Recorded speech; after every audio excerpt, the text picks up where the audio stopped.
Halo semua, balik lagi di channel Toraokun. Sebelum pembahasannya dimulai, silahkan klik tombol subscribe dan aktifkan lonceng notifikasinya supaya kalian gak ketinggalan info dan teori terbaru seputar One Piece.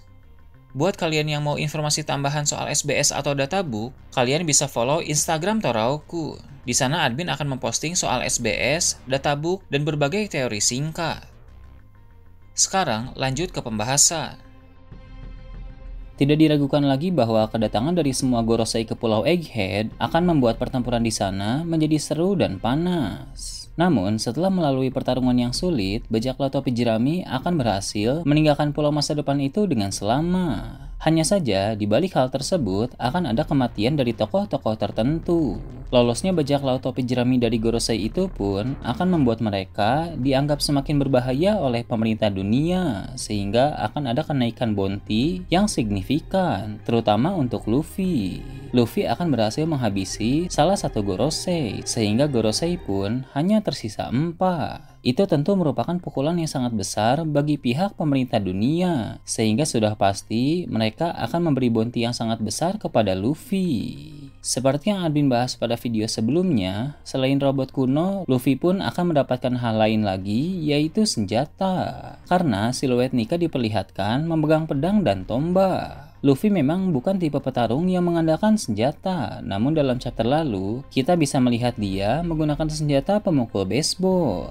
Jadi, Luffy dalam wujud Nika bisa bertarung dengan cara apapun, entah itu pakai senjata atau tidak. Jadi, jika Luffy mendapatkan senjata legendaris Nika tersebut, dia akan bisa menggunakannya dengan baik. Kemunculan senjata tersebut bisa dari berbagai cara, entah Luffy tiba-tiba memunculkannya lewat imajinasinya, atau robot kuno yang membawakannya untuk Luffy.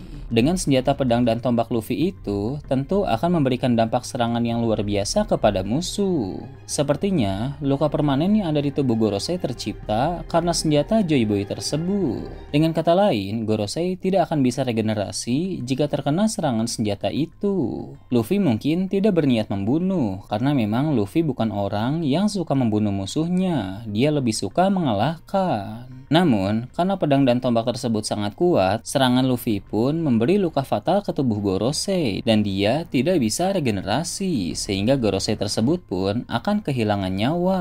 Bisa dibilang, ini pembunuhan yang tidak direncanakan. Itulah yang membuat salah satu Gorosei akan terbunuh dalam perang Egghead ini, agar cerita menjadi semakin menarik. Ini juga membuat arc Egghead menjadi arc yang berpengaruh besar. Sebenarnya, kemungkinan besar yang akan mati adalah Saturn, karena memang cerita Egghead ini dibangun dengan Saturn sebagai villain utama, dari kisah masa lalu Kuma sampai kedatangannya yang pertama di Pulau Egghead. Ini pun akan membalaskan dendam Kuma yang menderita akibat Saturn. Namun, Oda selalu memberikan plot twist di setiap arc-nya, sehingga ada kemungkinan ternyata bukan Saturn yang mati, melainkan Gorosei lain. Jadi, siapa Gorosei yang akan mati masih belum pasti. Selain kematian di pihak musuh, tentu ada juga kematian di pihak Luffy, karena biasanya korban malah lebih banyak dari pihak protagonis. Ini juga membuat cerita lebih dramatis dan membekas. Pengorbanan itu akan dilakukan oleh Dory dan Brogy. Mereka berdua akan melakukan aksi yang heroik demi bajak laut topi jerami. Aksi tersebut akan membuat mereka berdua harus mati di pulau masa depan itu. Ada alasan kuat mengapa Dory dan Brogy akan kehilangan nyawa di sana. Cerita One Piece terus berjalan menuju ke era baru. Tak jarang ada tokoh-tokoh dari era lama yang harus mati untuk membuka jalan menuju era baru. Contoh, ada pidato sebelum kematian Roger yang membuka era keemasan bajak laut. Lalu, ada kematian Shirohige yang memberikan dampak besar setelah perang Marineford. Ada juga kekalahan Kaido dan Big Mom yang menghasilkan Yonko baru. Maka, kematian Dory dan Brogy pun sesuai dengan pola tersebut. Mereka berdua adalah pemimpin bajak laut Giant Warrior. Sekarang sudah ada generasi baru bernama bajak laut New Giant Warrior yang dipimpin oleh Hajrudin, sang kapten ke-6 armada besar bajak laut topi jerami. Jika Hajrudin dan kawan-kawan mendengar kabar kematian Dory dan Brogy, maka mereka pun akan terdorong untuk berjuang lebih keras dalam membawa generasi baru bajak laut raksasa Elba. Kematian Dory dan Brogy sebagai bagian dari generasi lama akan terasa cocok untuk cerita. Kedua, kunci keberhasilan untuk meninggalkan Pulau Egghead adalah peran penting dari robot kuno yang ada di sana. Robot yang berasal dari abad kekosongan itu pasti akan memainkan peran signifikan. Pada chapter lalu, dia meminta maaf kepada Joy Boy, jadi sekarang dia akan menuruti perintah Luffy sebagai Joy Boy yang baru. Sepertinya robot kuno itu bukan sekedar robot biasa, melainkan dia adalah bagian dari senjata kuno Uranus. Robot kuno itu seperti Sea King yang menjadi bagian dari Poseidon. Jadi, robot kuno di seluruh dunia jumlahnya cukup banyak dan mereka semua bisa dikendalikan oleh Uranus. Memang robot kuno yang berada di Pulau Egghead akan bergerak di luar perintah Uranus karena dia bergerak berdasarkan respon tubuhnya untuk menolong Luffy, sang Joy Boy dan pengguna kekuatan Nika yang baru.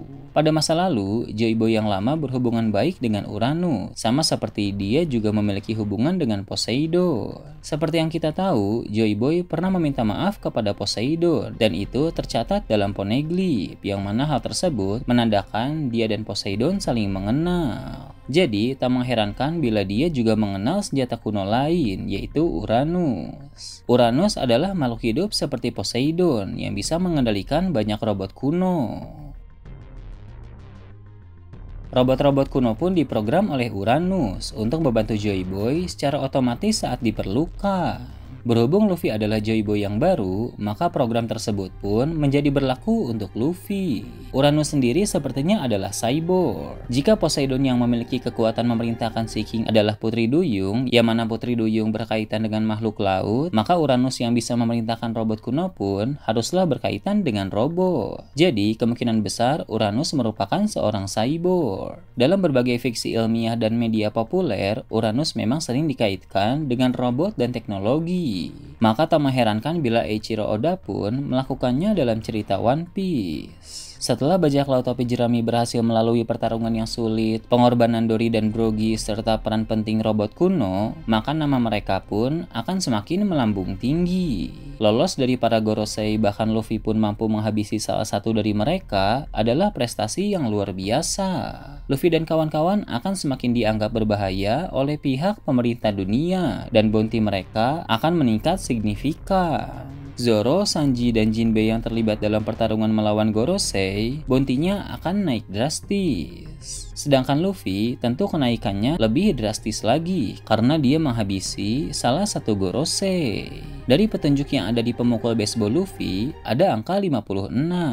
Sepertinya bounty Luffy akan naik sampai 5,6 miliar berry. Itu lebih tinggi 100 juta dari Roger, karena Roger 5,5 miliar berry. Sedangkan kru Luffy yang tidak terlibat melawan Gorosei, bounty-nya juga akan naik, tapi tidak terlalu signifikan, hanya beberapa ratus juta saja. Nah itu tadi berbagai hal menarik pada chapter 1112. Gimana menurut kalian? Silahkan tulis di kolom komentar di bawah. Oke, segitu aja untuk pembahasan kali ini. Jangan lupa like, share, dan subscribe untuk video menarik selanjutnya. Gue Toraokun, Shambles.